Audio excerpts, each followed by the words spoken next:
Mga mare! Ito na nga, pupunta kami sa Batangas. Iisipin mo, itong lugar na ito, napakaganda para sa akin.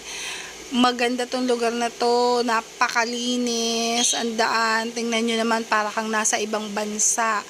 At ngayon nga po ay magkikita-kita kami ng aking mga kaibigan na gangsters. Ayan, drive po kami. Kasama ko si She. Napakalayo na kami pupuntahan, dulo na raw po ito ng Batangas.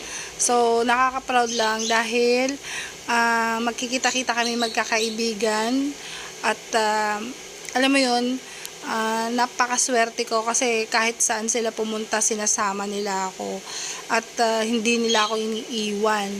Kaya share nyo naman kung meron din kayong mga kaibigan na ganyan. Shout out sa mga gangsters, napakabuti nyo sa akin at walang humpay na kwentuhan kahit